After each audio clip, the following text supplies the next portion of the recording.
Crystal Tower information, Whiskey 21530 Zulu, wind 060 at 5. 076 Mike Juliet, this is departure radar contact. Hazardous weather information from Minnesota available on flight service frequency. You've dialed in the Flying Midwest podcast, connecting aviators from across America's heartland, sharing news, information, and events from around the region. Calling 1953 on Overtime, Roger. Turn left heading 070, runway 9er, clear for takeoff. Sit back, relax, and join our crew for some hangar talk as we discuss a wide variety of regional aviation topics. Departure 71143, flying flight, runway 28 left, quick takeoff, left hand south first. And now, from our home at the Anoka County Blaine Airport, our checklist is complete, and we're ready for departure for another episode of the Flying Midwest podcast. Contact departure, every flight. Welcome, everyone, to another episode of the Flying Midwest podcast. My name is Maddie, one of your hosts. Hello. And with me tonight is the magnificent Jim. Oh, thank you. Hello. Unfortunately, we are missing our third member of the Flying Midwest podcast crew. Badger is away doing Badger things this evening. He's badgering. He's badgering. Yeah. Somebody, I'm He's sure. badgering somebody. I can guarantee it. But we're still going to have a fun episode this evening. We sure are. We're definitely going to have an episode. We're going to have an episode, and it's going to be great. So, Jim, have you been doing any flying or other aviation adventures lately? Any acts of aviation, as some might call it? Acts of aviation, yes. That's what I was trying to say. But I have. My brain's not on. I have, as a matter of fact, been doing some acts of aviation. I went up on Wednesday. I took a half day at work, and I went up and swooped around and worked on some of the maneuvers and some of the check ride prep for CFI, some of those maneuvers that I'll have to do through that. Yeah, it was a really good time. It was a pretty good flight. Awesome. Yeah.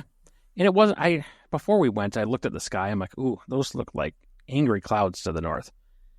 But they stayed north of us, so we were just fine in the practice area. So. Oh, good. Yeah. Yeah, it's always fun being like, ooh, I don't know, it doesn't look great. But then you have to kind of use your discretion. It's like, okay, is it going to stay looking nasty but fine? Or is it going to come to me? Can I get away from it? Can I get back home? Once you start instructing, there's going to be a lot of that. Uh-huh. Of how bad is it really? I don't know. Yeah, we'll it's hard. But when you're doing it pretty frequently, it's not too bad. Well, there you go. I might have some other news. Oh? I have Do tell. a check ride scheduled. Oh my I gosh. will Congrats. not be saying the date That's fair. because I don't want to jinx it. You already jinxed it by saying you had a check ride But date. Sorry. it's scheduled, and here's the mortifying part. The next time I sat down with my instructor and we're just going through some ground stuff, and she's texting with the examiner asking for the name of our podcast. So apparently, Oh boy. I've been introduced as the podcast guy. I've heard this a couple times at the airport now in the last week. So that must be how I'm being introduced to That is others. hilarious. So, But aren't you've already done check rides with this particular examiner, correct? I have. I have also done a check ride with this examiner. So You have. we were going to chat about that. No, we have not yet. No. It'll be okay, though. I mean, no. admittedly, I sat down with the ACS with her, and this is when she's texting back and forth with the examiner, too, trying to make sure we get everything set up. And as I'm looking through the ACS, and I talked about this in an interview I just did, but I maybe it was after the interview. It doesn't matter. I had a brief moment where I'm like, oh my God, what have I done? As I'm reading through the ACS. But then, I mean, when you stop and you think about it for a second, yes, here's maneuver A, and here are all the things we're looking for. But when I took a step back and I just looked at what each of these maneuvers or tasks were for what they were, I'm like, you know how to do this stuff. So don't let the fact that there are all these things that you're being quote unquote evaluated on. I mean, yes, you're being evaluated on it. It's not quote unquote. You're definitely being evaluated. But but it doesn't, these are small little pieces of a maneuver you already know.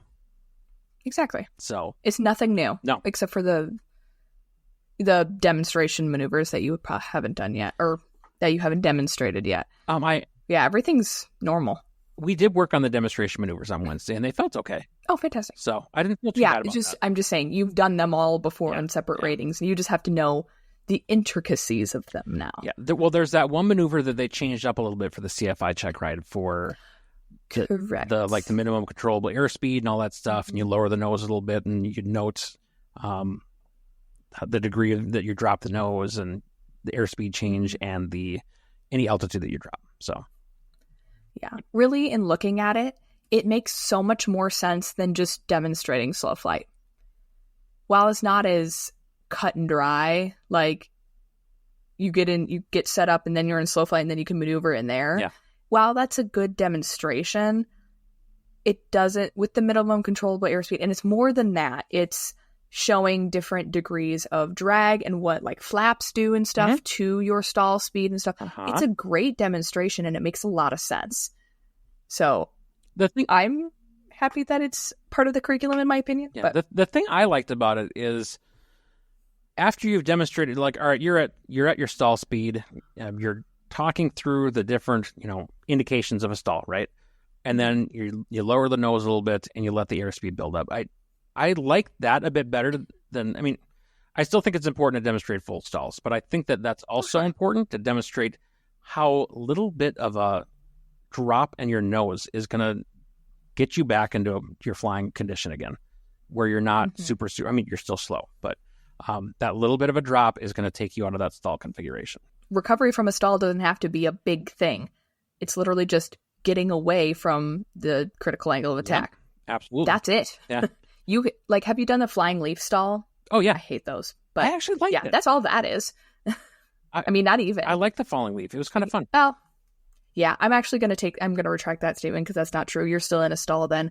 But to recover from that, you literally just need to give it a little and then you're done. Exactly. I showed students that frequently of you're you don't need to freak out. Look what little you have to do. Right. You pull, stall. Oh, look, we're flying again. Amazing. Yep. It's not that hard. It's almost like the airplane wants to fly. Yeah. Now, not all airplanes are as forgiving, but correct. For demonstration purposes and stuff, it's very helpful, I think. Yeah. So that was fun. Yeah. So I'm looking forward to that. I still have a lot of studying to do. I just want to make it. I just don't want to overstudy. We'll get there. For CFI, it's honestly the hardest to overstudy for. I'll be honest. To know. And that's not to freak you out. It just means that there's always more to learn. Yeah. And when you're learning to teach versus learning to spit an answer out, it's just so different. Yeah. So, yeah, you're going to be fine. Oh, thanks. Just don't stress too much. Have we met? I know. Yeah, the one piece of advice you won't take from me. The last time I flew, I tuned the radio to what I believe to be the ground frequency. Uh-oh. And I proceeded to a lot of Midwest niceness with a good afternoon in Oka Tower. And who I was and where I was and what I wanted. And no one answered. I'm like, what the hell? Well, somehow 121.5 was on that radio. So I transmitted it on guard. Oh, no. Did you get gored? Nope. I switched over to ground fast enough that I don't think if anyone did say anything, I was gone. That's so funny. You're on guard. I looked at I'm like, I cannot believe I just did that. That's hilarious. No, it's okay. I did that on the clearance frequency. That was really embarrassing. And then I also did it on an unknown frequency because I had mistyped it. Oh, that was 122.8. Yeah. No, well, this isn't a good enough defense, but in my defense, the ground frequency at airport is 121.85. I did 121.5. I missed the 8. There was one radio at the flight school that I was teaching at that would put in 1 to 1.5 automatically in radio 2 for whatever reason. And so I would have students go, because I remember our clearance, or I'm not sorry, our weather was 125.15, and they would just not see that. And so they just listened to static for 30 seconds. It's like, hey, what's going on? And they'd just be like, I don't know, it's the right frequency. It's like, are you sure about that? I had one person say, yes. And they were like looking at both of them like on their iPad. And it's like, this is the right frequency. I'm like, read the numbers out loud. Yeah. So good. Every time. I can't believe I did that. Stunning. Good job. It is a really proud moment. You will make so many stupid mistakes in front of students when you start teaching. Oh my gosh. Oh, good. Yeah. I have it that to never look forward to. stops. Never stop. Okay, No. great. Can I at least play it off as, well, and that's how you don't do it. Yes. So now I'm going to show you how to do it That's- right next time. That's what you get to do. Now, And so what happened here is if you don't put enough back pressure in, this will happen. uh-huh. Oh no, I did that all the time. All the time. What have you been up to? I just got back a couple days ago from an 11-day trip. Oh, that's which right. You were was talking about that. so long. Even though we didn't fly every day, whomever out there, if you're listening and you're on a 15-13, a 15 on 13 off schedule, how do you do that? I was going crazy by the end, and I had a lot of time in hotels. Like, Yeah. I was able to go out and do stuff. I was going crazy. Mad respect for everybody with that kind of schedule. But What part was it's my driving last day you off. crazy? yeah, What part was driving you crazy? just like being away from home for so Okay. long, not seeing my dog, and just like being, I guess, I got a little cagey Okay. because it like wasn't very nice out. It was super hot everywhere Ah. we were. And I just didn't want to be outside, but I also didn't want to be inside. I'm just like, ah. Yeah. But I learned how to do computer repair. Oh, you My did, computer huh? broke, and I got some tools, and I dug in there, and I fixed it. Oh, so you didn't just take a drill and throw it in a swimming pool? No. Okay. What? Yeah, you just put a drill through it and then throw it in the swimming pool. I think that fixes them. No, I can't afford a new laptop. I know Microsoft is doing this stupid thing like next month, but I like really can't afford a new laptop right now. So this one's going to just have to do. It is what it is. So today's your But- last day off? Yeah, I only got 3, and then I have no days off until for about almost 3 weeks. Oh, wow. So that's less fun. It's just how the cookie crumbles. But Okay. it's okay. It's just back to regular schedule Yeah. now. That was really hard. I don't mind the little, couple days out and stuff. That's fine. It's those long stretches that are tough. But other than that, so yeah, just did a lot of flying. We did just over 20 hours Okay. total of those 11 days, which doesn't sound like a lot. And I guess it wasn't, but it was a lot for like one trip. So yeah, glad to finally have that in the logbook. And my logbook is indeed up to date. Oh, good. It has not been that way for a while. So I took the opportunity to do that and some other things like expense reports and stuff that I don't like to do. I did all those while I was out there. Okay. So yeah, did a little bit of reading. I'm doing a book club with my sister right now. Oh, neat. We are reading a book called All the Light We Cannot See. It is very good. Not aviation related, but that was good. It was It's just okay, though. kind of personal development time. Because I found with flight training and stuff, and even while instructing, I felt like I couldn't read because I needed to study. Oh, not because because I you wasn't didn't know doing how. enough of that. Okay. What? Not because you didn't know how. Not because I didn't know how. I indeed did know how to read. Okay. I was not Jared, 19. That's in there for Lydia. You're welcome. No, have you never seen that video? Anyway, I have. I'll show you later. Okay. Yeah, so got to read a little bit, hang out. I got to hike. I didn't hike a mountain. It was Is that the hike a you were talking big- about training for, or was this training? This was just something I did Oh, for okay. giggles, Okay. for training. Yeah, so it was a pretty steep incline of almost 500 feet. Okay. So not I guess a mountain is about 1,000 or 900 to 1,000 feet. So not a mountain, but it was very steep and rocky, and it was really fun. I had a great time. I did it twice. Oh, cool. So I felt very successful, and I don't know how it's going to be. It took me about 2.5 hours to do the whole thing. So I'm like a little worried on doing it for 8 is going to be really interesting. Sure will. Yay. I think we have an update from Badger. I know that he's not in here, Okay. but we have an update from him. It's an audio update, so hold on a second. Okay. I don't know how loud this is going to be, but we'll share this with our listening audience. This is for all of you from the Badger. Sie is for kooky, that's good enough for me. C is for kooky, that's good enough for me. C So- is for kooky. So what's happening, because this is an audio format only, is apparently, it looks like he has a spot where you could have taken out like a Garmin 430.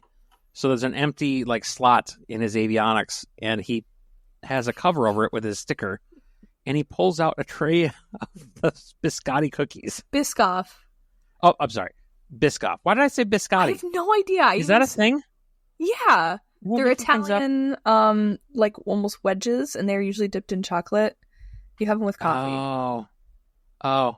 Okay, Biscoff. I'm an idiot. The name was even on the package. I know it was, but I'm sorry. Forgiven. Biscoff. And I love those things, so I don't know how I didn't remember their name. So that's Badger's update. Did he actually post that to his page, or is that something he just shared I found with it us? on Facebook without the audio. It was just him opening it and pulling it out. Okay. But it still made me laugh pretty hard, so. Gotcha. Yeah. Well, maybe he'll post that on his Instagram or any of his short format things with the music, because it was funny. So, Cheesy. well, it's nice to know that he is really hospitable with his flying. So. That's so funny. I mean, wouldn't that be awesome, though? I would, honestly, if somebody took me flying and they pulled out a container of Biscoff and cruise, I would be like, you the man. Wow, this is They just the best open up a service. secret compartment on their panel. It's so and there's good. cookies. It's something I would do. Here's secret snacks. It's brilliant. So good. Should we talk about the 100th episode? So we are very, very close to episode 100. Triple We are. digits, baby. It's pretty special. That's so crazy. Can you believe that I know, we've done this for this long? My wife thought this would last 2 months. I thought I was going to be here for one episode. And then I'm like, are we still doing this 6 months later? And then we haven't stopped. Yeah, it's been a few years. So I'm super pumped. And if you didn't catch our last episode, what we would like to do is we want to hear your input. So we'd like to have an episode where you tell us your favorite moments or your favorite interviews or favorite stupid thing that we've said to embarrass ourselves. Favorite blooper. Favorite anything, or least favorite for that matter. But I kind of think it'd be neat to play people's like little audio clips. So if you are so inclined, we would really, really appreciate some folks sending us some like voice notes or audio clips that we can plug into the episode to honor 100 episodes with your feedback, because this isn't just about us. We wouldn't be here if it wasn't for people listening. Absolutely.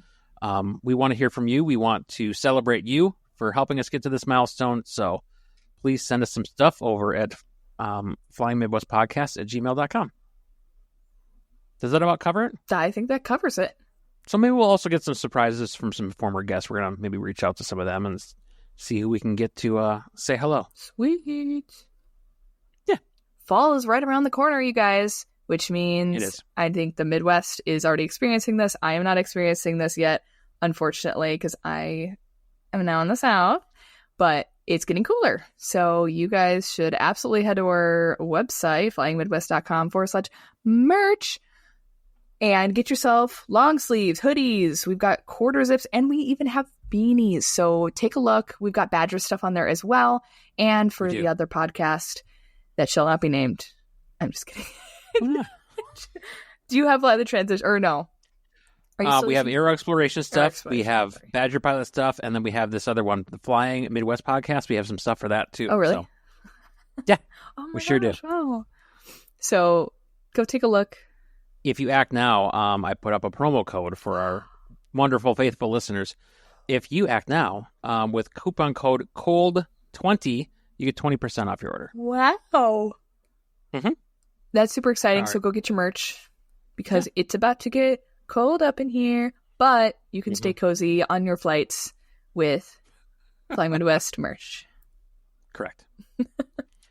No news and events on this episode. Nope. We're all super busy right now, so unfortunately, news and events is taking a back seat for a little bit.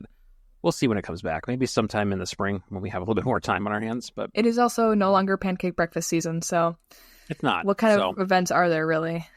There's like Tree of Hope that happens up in this neck of the woods, but we still might talk about that when the time comes. Well, that's relevant. Hey, speaking of relevant topics, do you want to talk to us about who our interview is this episode? Absolutely. You like that transition? Yeah. Give me while I'm not talking. I'm a pro. So this was one of the first episodes that we recorded, this is one of the first interviews that we recorded at Osh this year.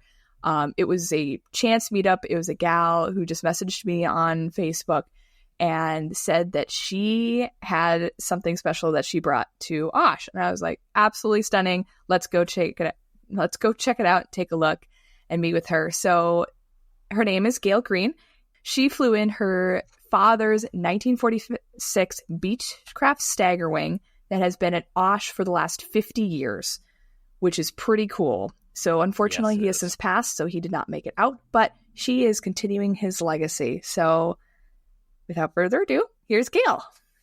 Well, welcome everyone to another episode of the Flying Midwest podcast live at Oshkosh. Today we are joined by Gayle and her absolutely stunning Staggerwing behind us. Gayle, welcome to the podcast. Thank you, Maddie. Very nice to be here with you. Glad to have you. It is a beautiful airplane. Thank you. And I can't wait to talk more about it and just the history of it. Like, we talked a little bit about it as we were getting set up, but it sounds like there's quite a bit of history behind the aircraft itself and within your family. So I can't wait to get into that with you. So, thank you. Should I jump into our Fast 5 questions? I don't think we warned her about this, did we? I didn't warn her about anything. Perfect. Sorry. So with each guest, we start with, we call it our Fast 5 questions. It's kind of just an icebreaker. We ask you some pretty benign aviation-related questions, and you just, whatever off the top of your head, if you want to elaborate a little bit, you can. But we'll jump into those. Sounds good. All right, question number 1. Except for the one you flew here, what is your favorite aircraft to fly? To actually fly, Yep. I think right now it's my little Citabria. Okay. Ooh, very nice. I was a very lazy Bonanza pilot for years and years and years. And then when this tailwheel opportunity arose, obviously I needed to get my tailwheel endorsement. Yeah. So I got that in a super decathlon, but I thought that's not enough. So I bought a 1969 Citabria and keep it at the house. And after the dishes are done at night, I go out and take it around for a few spins. So Literal spins? no literal spins. I'm not that good yet. Okay. Absolutely not. Oh, that sounds dreamy. Question number 2. What is your favorite place on the AirVenture grounds? Anywhere I would have been with my father. But unfortunately, he has not been here for 3 years, coming up on 3 years. The first year bringing this, it was very, very emotional. I bet. Because I've been coming with him for as many years as I can remember. But actually sitting at the aircraft and meeting new people and talking to them is probably the favorite. All right, question number 3. Do you have a favorite food on the grounds? Or do you bring your own? You know, we go to enough things that, and I'm not going to tell you cheese curd tacos. I'm sorry. Whoever owns those, I'm sure that those are delightful. But I just love the varied. I mean, you can get anything. But Chick-fil-A lemonade yesterday was awesome. Sure that hit the spot. Okay. I guess I didn't realize I had that here. I mean, I found the frozen lemonade here pretty easily, but... Chick-fil-A was good. Okay. Fresh. I will keep that in mind later today. That was what, 3? Yes. Question number 4. In your personal opinion, ugliest aircraft you've ever seen? There are no ugly aircraft. Ooh. None? None. Okay. Typically, I go with a canard design for me personally. I don't know what it is about them, but that's fair. All right, and question number 5. If you could meet anyone in aviation, dead or alive, and have a conversation with them, who would it be? I would like for General Pat Holleran to still be here. We lost him several years ago. He was the lead pilot on the SR-71 program, also the U-2. But what I absolutely adored about Pat is he was so modest. He was not your typical look-at-me pilot. In fact, we met at a wedding in the town where we live. So good. You know, a guy walks in mess dress, 2 stars.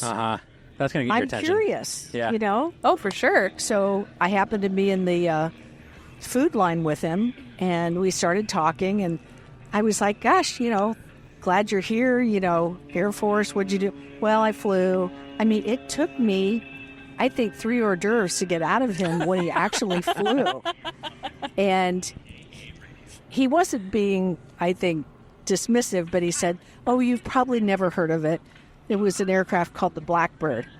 And I about fell on the floor. And I said, never heard of it. You flew the SR-71? And so then he couldn't get rid of me.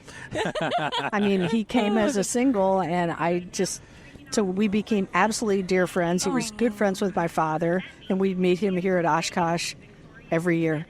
Oh, That is so cool. so cool. Well, thanks for playing along with our Fast 5 questions.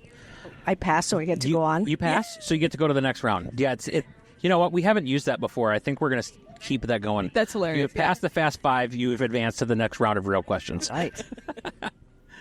Take it away, Maddie. Oh, geez. I thought you had questions. Okay. Well, I do, but... Oh, okay. Oh, thanks. So, Gayle, tell us a little bit about yourself. How did you get into aviation? Both my parents were pilots. Wow. My father was a World War II pilot. In fact, I believe until when he was still flying at 95, wow, that he was probably the last current pilot from World War II that was actually still flying.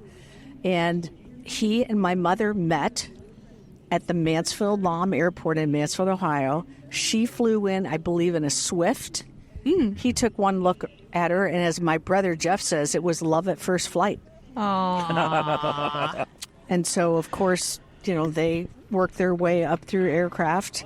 My father worked at the Gorman-Rupp Company, which is a pump company which advocated for corporate aircraft. They started with a Temco Swift and are now up to a Lear 75. Wow.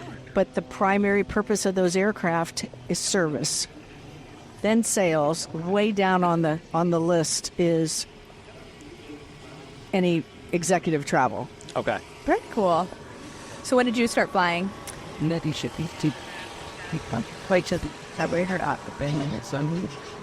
don't know how much it'll pick up, but it's better safe than sorry. Pick up just enough of the ambiance of the show. Yeah, right. Yeah, okay, great. So I started flying at 15, but I was not a fan of aviation at that point. My mother had a V-tail Bonanza that I sat in the back of on 95-degree days, swishing back and forth, sitting next to my brother who said, oh, isn't this great? It's just like a ride at Cedar Point. And I was probably getting ready to get sick. Oh, no. So I did it just out of respect for my parents. Sure. Got terribly airsick. Oh. Like 4 times. Okay. And so I thought, this just isn't for me. So I went away to college, and in college, a gentleman asked me out on a date. Showed up in a helicopter. Well, I don't know if I was more infatuated with him or the helicopter, but it reinvigorated my interest in aviation. Okay. So I transferred back to a school closer to home and didn't learn to fly at where my parents were based because I thought if I fail again, it'll be disappointing to them. My brother's ATP-rated pilot. Okay. My husband's retired military fighter pilot. Wow. So I went to a neighboring town and took my first lesson, got sick. And I thought, there's got to be something I can do. So I went to my godparents, the doctor, Bonar, happened to be a gynecologist. And keep this in mind because it'll come up later. And his wife was a nurse. And I said, Pete and Jean, what can I do? Well, we'll get you some prescription Dramamine. I went out and flew. I loved it. So, 2, 3, 4 hours. You soloed really early back in the old days. Sure. And I soloed. Nobody was there. When my brother soloed, there were 100 people in a party and, And so I thought, during this process, I was going to school full-time, taking 21 hours, working, and trying to take flying lessons. So obviously my checking account was overdrawn from time to time. And my father would say, what's going on with you? You just, you don't seem focused. And I thought, oh my gosh, I'm so focused, but I can't tell you until I solo. Oh. So the morning that I soloed, I told Dr. and Mrs. Bonar to go over to the house. They were best friends with my parents. And I showed up, and I sat down, and I looked at my mother and father, and I said, I know you don't know what's been going on the last, month. They said, and I know you think I'm in some kind of trouble. I said, but now's the time to tell you what's going on. The color drained from their face. And I said, my boyfriend at the time is taking flying lessons. He's not here. I don't want you to think that he's abandoned me in this situation. And I said, I really want to thank Dr. and Mrs. Bonar. I've needed medical attention. I needed advice. They've been there for me, told me what the ramifications are. And I said, I appreciate that immensely. Well, by this time, my father's lost any bit of patience he's had. And he said, what in the world has happened to you? Are you in some kind of medical situation? And I said, no, but I pulled out my shirt tail. I said, I sold it at $150 this morning. My mother immediately went and got the entry forms for the Angel Derby. For what? For the Angel, like a Powder Puff Derby, but it was called the Angel Derby. That's awesome. So I can't imagine what they were thinking as the color drains from their face, and they're like, "What? You've got this doctor with you, and you're being very kind of dodgy with the information you're providing." That's so funny.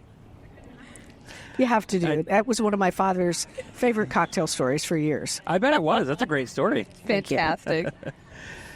So where does your aviation journey for you go from there? I mean, obviously you continued flying for years and years. So I did. My mother was one of the first female helicopter pilots. Whirly Girls is the name of the organization. Okay. And she was number 93 out of the first 100. In fact, I was with her in Lexington, Kentucky when she learned, and I was her first passenger. My father, I think, bought her a week-long course to get through solo. Sure. And actually, it must not have been because she took me for a passenger. So anyway. Don't tell the FAA. The FAA is not listening. So we, fast forward 20 years, and I thought, fixed wing is great, but rotorcraft's pretty cool. So I went and got my rating, and then I flew immediately to her house, landed in the front yard, and took her for my first passenger. And my number, which there had to be some finagling, hers is 93, mine's 293. Okay. Was pretty special. Yeah, that's really neat. Super cool. This aircraft soon will be providing shade for us, but not quite. It is a little bit sunny here at Osh today. But could you tell us a little bit about the history of this? Yes. This is a 1946 Beechcraft Staggerwing G-17S. There were 20 G models built post-war. Okay. And my father in World War II, when he was in the South Pacific Theater, near the end of the war, someone flew in a Staggerwing, and he was just infatuated. He thought, gosh, I'd just, love to know more about this. Well, the gentleman let him take it for a flight. And after the war, he said, someday I'd like to own one. Yeah. And that time came. He found one in California. So he and my mother commercially traveled to California. I don't think it had been airborne for years. They jumped in and flew it back to Ohio. Wow. And it's just been his absolute baby. All of us had flown with him. My brother was checked out in it. But if I would fly with my father, he would take off.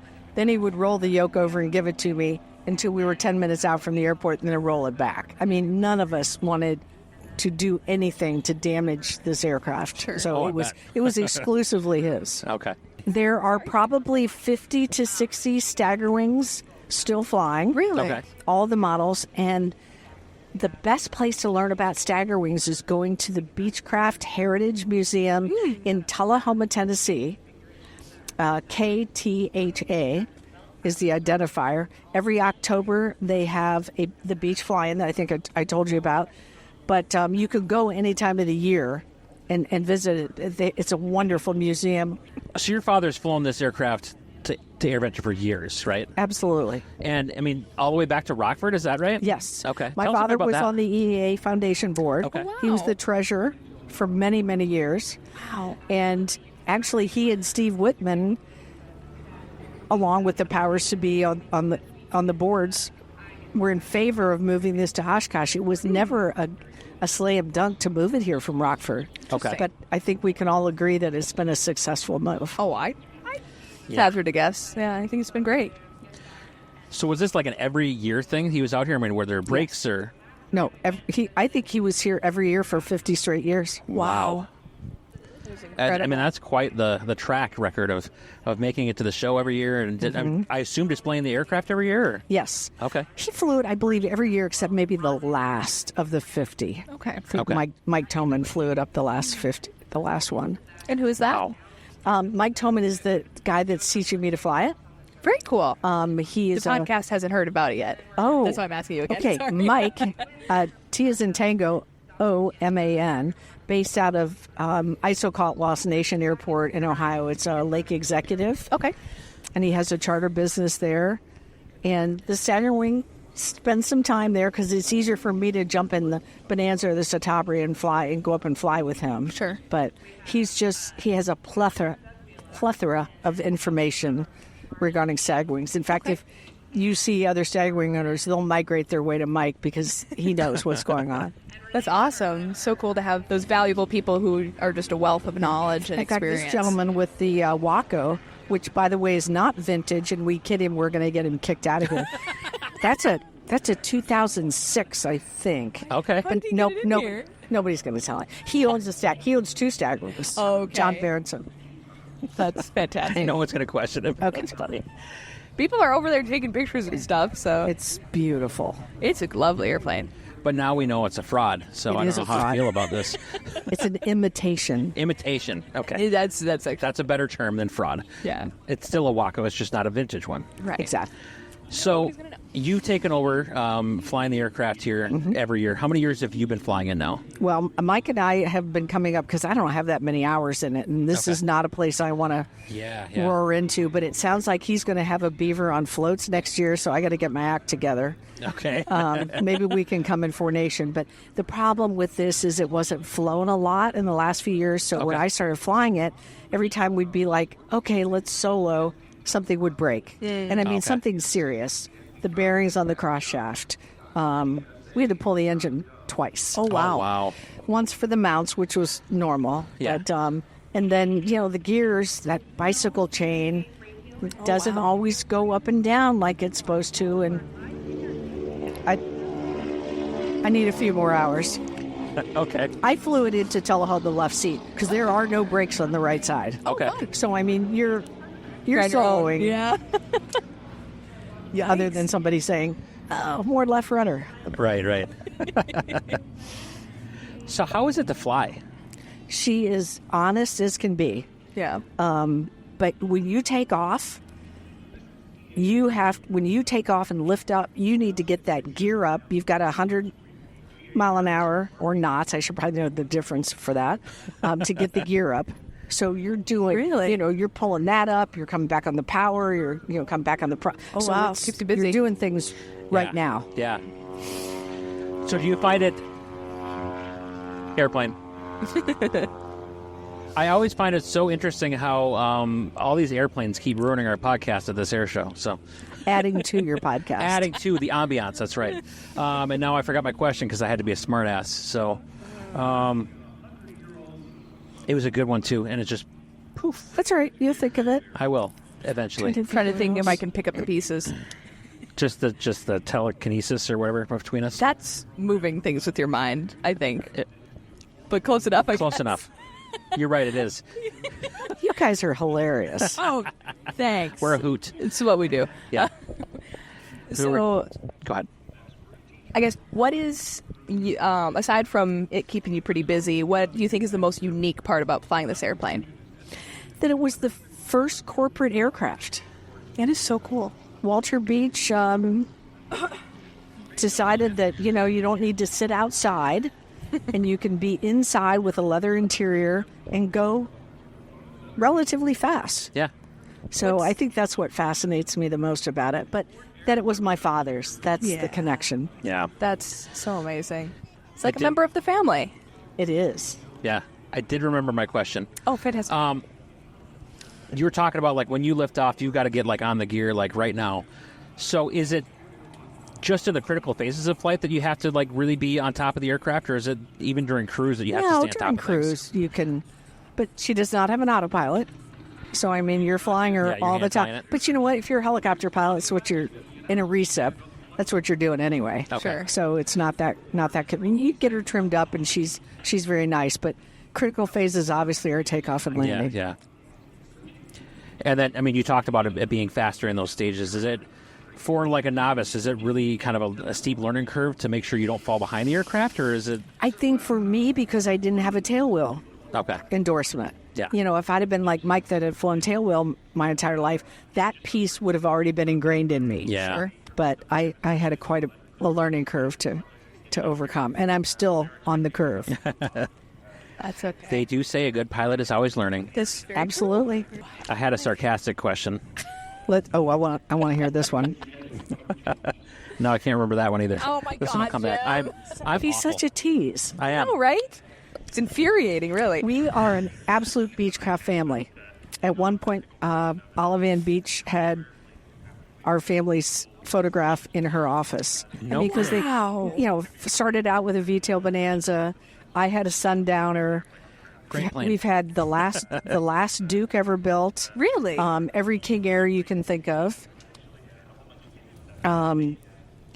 So we're pretty staunch beach supporters.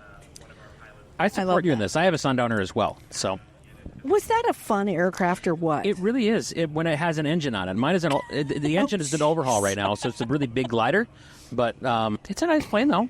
I call it the slow downer because you're not going to get anywhere like super fast. That is true. Where are you based? I am just north of Minneapolis, Okay, at what airport? Anoka County Blaine Airport. Okay. Very good. So it gets you around. We don't It's own fun. an airplane. My dad's dream is VTL Bonanza, though.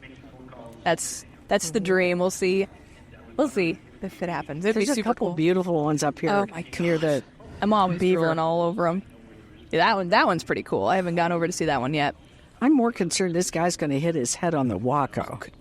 He is like 7 feet tall. I think he is, at least. It'll happen eventually. So part of the fun that we had last year too is just the commentary we're able to have about the people walking around here. Last year there was a kid walking around eating ice cream and just sobbing, and we commented about like, "You're eating ice cream. How are you sad eating ice cream?" with airplanes. But I think we've come to the conclusion a year later that they were sad because they were leaving the air show and no more airplanes to be around. So Oh, that okay. would be reasonable. That would be. I really wish I remember my sarcastic question. I would too. I have a really- real question. Go ahead. So over the years, is the airplane completely original as far as, I mean, obviously you probably had to been reskin it. reskinned, Sure. yes. Okay. But as far as like the interior and everything, is that all original? I believe everything in there, aside from avionics. Okay. Yes. What have you done with those? Well, we took the 530, 430 out of the Duke. My brother donated it to the Beechcraft Museum Oh, very cool. and put them in here. But we've tried to keep it as original as we could. That's awesome. I did put a couple new, like an amp meter, etc., that my father probably would roll over in his grave. But they were just the one he had really didn't give me any good indication. Okay. And with this gear, anyway. So Yeah. we've added a couple things. I've tried to be very respectful, but I'm balancing safety and respect. Very fair. Yeah, there are certain things, especially the old gauges. Sometimes they're just like, well, I'd rather not have anything and then have this one, Right. So it's understandable. That's awesome, though. So here comes my next really big question. I'm going to remember this one, too, Better. through the duration of me talking about it. Many people say that being a tailwheel endorsed makes you a better pilot. Do you feel tailwheel makes you a better pilot? Absolutely. No question. It's not just better at taxiing to the fuel pumps. That's cute. It's not mine. I stole it. But No, that's good. Absolutely. And probably my regret in aviation is not flying tailwheel right off the bat. But, was it a Bonanza? Had a yaw dampener. I was like, what are these pedals for? Do we really need these? So I actually found with my Sundowner that when I started doing some of the commercial maneuvers that I was putting in too much rudder as I was going into the maneuvers. And my instructor's like, you don't need that much rudder with this plane. I'm like, okay. no. Spirit is there. That, by the way, was also the sarcastic question. Okay. All right. Well, there's also, I think, a bit of respect that goes with being able to fly tailwheel. Yep. I mean, that's the essence of flying some of these old ships. Yeah, for sure. I've flown a tailwheel once. It was a Citabria for my spin training. And airplane. I can't see it. Yeah, but where? Yeah. I'm the always trick. I'm always behind it. Maybe it's the B2. We can't see it. The 'cause it's so B2 is stealthy. Well, that's not a B2. The F-33. Is that, wait, what am I trying to say? What was the year? The Air Force fighter? Wait, F-22. I'm so sorry. Oh. He did a stealth maneuver coming in. It was pretty awesome. That's awesome. Yeah, that is a remarkable aircraft. I love watching that thing fly. It's so cool. No, but back to the tailwheel thing.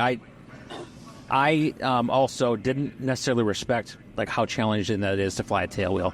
I had an instructor with me, and he was on the pedals with me. But like when it came to, taxiing, I felt like a drunken sailor. Yep. But just on the roll to take off, and as I came into land, like the rudder is really important. Mm-hmm. So I think I would like to get my tailwheel endorsement, but I need to focus on the last rating first, and then work towards that. But good for you. That and airplane. Love it. Love the B-25. That and spinning was it was so much fun. Once I got over the fear of the first spin that I got into in spin training, once I got past that, I'm like, oh, this is a good time. And it's when you know what you're doing, it's relatively easy to get out of it. Right? Yeah, the very first one, I'm like, this is how I die. But after that, once like no, go back, fall back on your training. Mm-hmm. I talked about that for a decade as far as how to get out of it. I just never practiced it. So, right. But yeah, it is such a fun maneuver. I still hate them. Do you really? Yep. I even taught spin training. I hated it every time. But you don't do that in a PPL anymore, right? No. It's just for CFIs. Okay. And you can technically give it a spin training to anybody, but it's part of a rating, so you could give it to a private pilot theoretically, but it's not required. Okay. So I think it should be required. That's Daddy, you are not the only one who thinks that. Well, we're totally off the topic, but Totally. I think too that like you get a little bit more. At least I did a little bit more confidence with stalls. Yep. Knowing what it actually takes to put it into a spin in the first place, because I know for the longest time I hated doing like slow flight and stalls because in my head I'm going to put myself into a spin and it's going to be terrible. And once you understand the dynamics and have actually done it and know how to recover, I'm not going to say I have that confidence today because I haven't flown for a while, but I had so much more confidence coming out of that spin endorsement. For sure. Yeah. There was one time where I was instructing actively, and I started getting a little touchy with stalls. And I'm like, I need to go do some spins. So I took an airplane up and did a few spins. I said, yep, I'm good. And then I went back home. I know how to get out of it.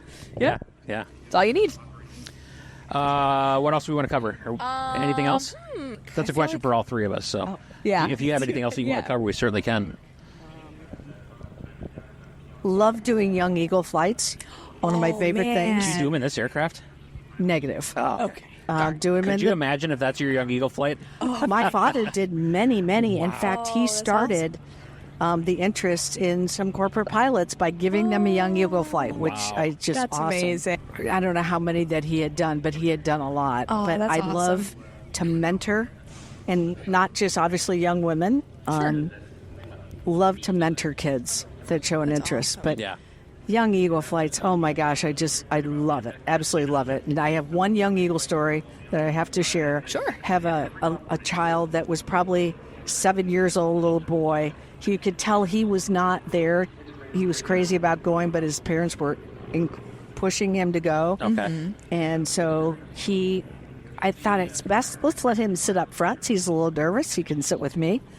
And we talked through the whole thing, and I said, if we taxi out and you do not want to go, it's up to me. It's not up to your parents whether we stop this flight.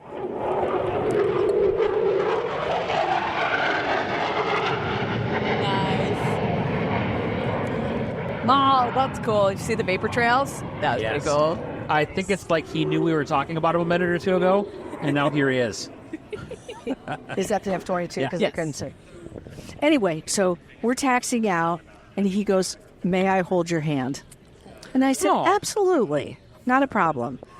And so we go out, and his idea of holding a hand was he dug his fingernails into the top of my hand. And I didn't say a word. Yeah.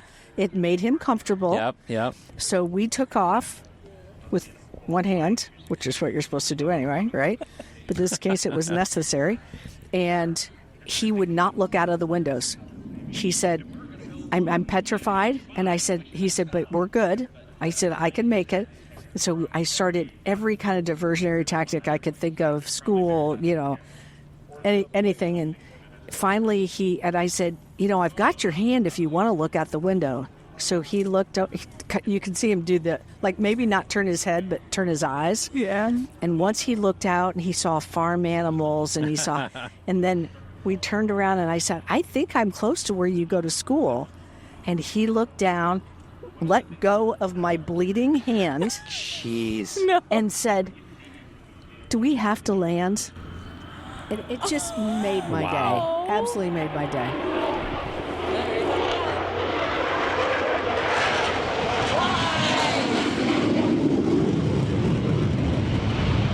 Oh, that's so sick.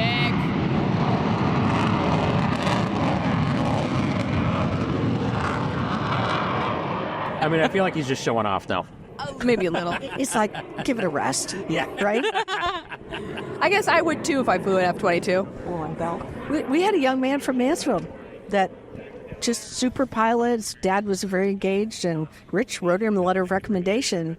And the one thing that we put in the letter at the end was, this guy is so cool on the radios, you have to give him an F-22.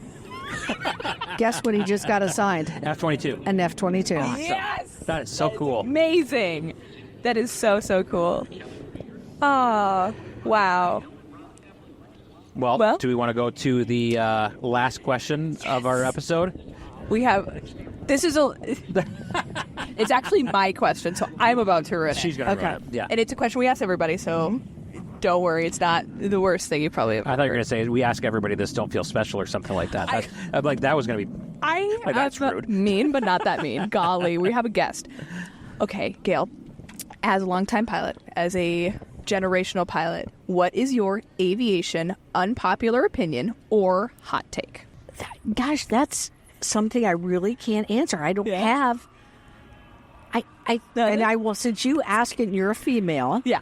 I will answer with, there's still some disparity with women pilots. Yeah. And I'm not trying to be this feminist or anything else, because I learned early on, as Maddie, I'm sure you did, you were going to be better than you had to be. Yes. And 100%. it's why you are where you are today. But Yep. I guess I liked that encouragement, but it was self-encouragement. It wasn't like, you can be this. Mm-hmm. I had to be it. So I think that's my hot tick, if that's how you said it. That sounds perfect. Well, thank you so much again for reaching out. Really excited to be here and got to interview you and see your absolutely phenomenal airplane. I think you're doing it real justice. So Thank you so much. All I care about is my father's proud. He would. I'm sure it's he is. just a beautiful plane. It is. Yeah. It looks like you guys have put a lot of work into it to make Thank this you. look good too. So Thanks. Well, thank you so much again to Gayle for coming on to the Flying Midwest podcast. We really appreciate you coming on, and I hope you had fun. she seemed to be having fun, but we'll see. That was so stupid. I don't know why I said that. She was so nice. I loved how, excited she was to be there with the airplane. It is a beautiful plane too. Oh my gosh, it was so stunning. Yep. Yeah, she did. And it's such a cool story that she's able to bring this thing and continue that tradition for her family. I think that's really cool. It's so cool. Also, another big thing, she provided us transportation at one point. She did. Oh my gosh, she did. What a champion, truly. We were trying to go to what? The Brown Arch? Yes. And it's like we were over at Vintage. And I think we had 10 minutes to get there? Yeah. We had another interview. We're so going to be late. And she's like, you guys want to ride? I'm like, absolutely we want to ride. She was so awesome. Fantastic. in addition to being just a great guest and giving us a great interview, she was so hospitable and so gracious enough to bring us over to the Brown Arch for our next interview. So, and she let us sit in her chairs and stuff. It was so great. Yeah, it was really fun. I enjoyed that interview. Some big news from Gayle. Just a couple weeks ago, she actually announced that she did finally solo the Staggerwing. Yes. So, good for her. Congratulations. Yes, we're so proud of you, Gayle. Obviously, I'm sure your entire family's proud, but I know who's most proud. Your dad. So. Yep. Yeah. Good job. I know that thing's a beast. I could never imagine flying one. So yes, Gayle, thank you for the transportation. Thank you for your awesome hospitality and donating some time to us to just talk about your airplane. So thanks again. Hey, don't forget that our 100th episode is coming up, and we want to hear from you. We want this to be just as much a celebration of all you listening and sticking around with us for 100 episodes as it is about us creating them. So we want to hear your favorite moment, your favorite guest, your favorite blooper, or your least favorite moment. Doesn't matter. Send us a message, or we would prefer an audio clip of some sort so that we can get your voices out there too. We wouldn't be doing this if it wasn't for you. So thank you all for being listeners. But yeah, send us an email at flyingmidwestpodcast@gmail.com with your audio clip, and we will probably, more than likely, play it on the 100th episode. So speaking of being on an episode, if you want to be on a future episode, not necessarily the 100th, although you should absolutely send something in, or you want to volunteer somebody that you know who you think would be a great guest, please send us an email or a message on any of our social medias. We've got Instagram and Facebook, Flying Midwest Podcast. Just throw us a message with yourself, your story, or the person you're volunteering. So yeah, let us know if you have a bright idea. You want us to talk about something in a solo episode. We're super hyped to do that too. Yeah, absolutely. Once we are done with our Oshkosh stuff, because we still got more to come. We got a ton more to come. Oh yeah. Mm-hmm. We totally didn't overbook ourselves again this year. But we did it for you. We did it in the spirit of aviation. Yep. Hey, we would also really appreciate ratings and reviews. So wherever you're listening to this podcast, be sure to like, subscribe, and leave us a rating and review. We will read reviews on future episodes. I feel like we keep saying that, and I haven't had anything to read. So yeah, what the heck? We know you guys are listeing. I know I can see. It takes like 30 seconds. Listening. Come on, 30 seconds.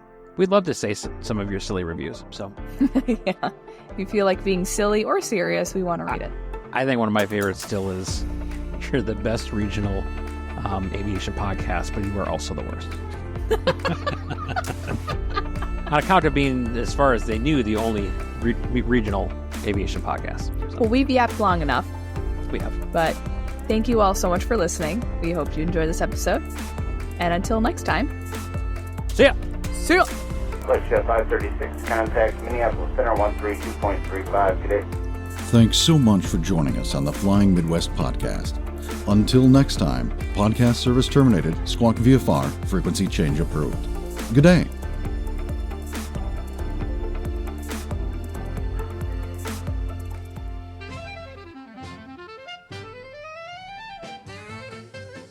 Welcome, everyone, to another...